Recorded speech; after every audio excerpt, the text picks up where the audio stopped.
जनाब सदर, मैं आपकी तवज्जो इस तरफ चाहता हूँ आपके माध्यम से कि मैं वाहिद आदमी हूँ इस सदन में जिसमें वन मैन कमेटी आपके द्वारा बनाई गई सरकार के, और मैं उसमें पेश हुआ 123 प्रॉपर्टी में। जस्टिस आर्यन ने जो रिपोर्ट पेश की आज तक वक्फ बोर्ड को नहीं बताया गया, चूंकि वो आपकी मंशा के खिलाफ थी और गवर्नमेंट की मंशा के मुताबिक नहीं थी। 123 प्रॉपर्टी में जब मंशा के खिलाफ हमारे नहीं आई, मंशा के मुताबिक नहीं आई, तो हमने 2 मैन कमेटी बनाई और 2 मैन कमेटी ने भी कोई रिपोर्ट वक्फ बोर्ड को नहीं दी, जबकि वक्फ एक्ट जो है 1995 जो है वो पार्लियामेंट से पास शुदा है कि हम पार्लियामेंट के जो एहतराम है उसका नहीं कर रहे, उसके हुकूक का। इसी तरह से सर सूबाई हुकूमतों को इख्तियार दिया गया।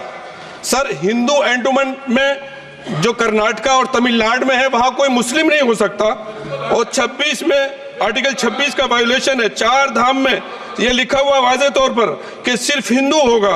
बिहार उड़ीसा में भी यही लिखा हुआ है।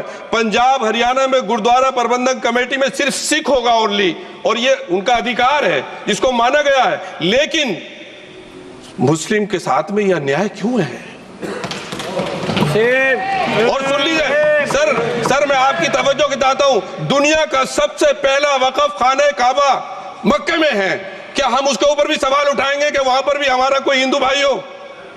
हम अपने वकार को, अपनी इज्जत को, अपने मुल्क की, अपने शान को, अपने संविधान को खुद अपने पैरों तले रौंद रहे हैं। और वक़फ़ एक मुसलमानों का मजहबी अमल है, एक मजहबी फरीजा है। इससे उनको महरूम कॉन्स्टिट्यूशन के जरिए से भी कोई ताकत नहीं कर सकती।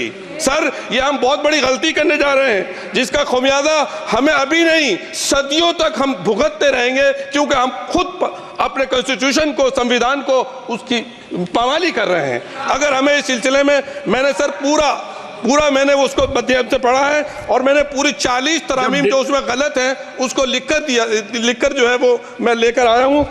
सर इसके जरिए से सरकारी अमले को बाज़ाब्ता तौर पर यह हक आखिर तो कलेक्टर को दिया जा रहा है, सर्वे कमिश्नर के इख्तियारात खत्म किए जा रहे हैं। आखिर सर्वे कमिश्नर भी तो गवर्नमेंट ऑफ इंडिया का होता है। सर ऐसे कैसे कर सकते हैं हम?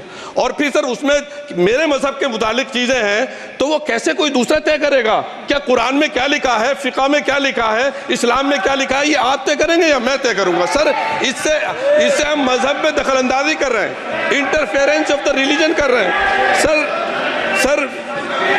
सर इस तरह के कवानीन से मुल्क की साख को नुकसान पहुंचेगा।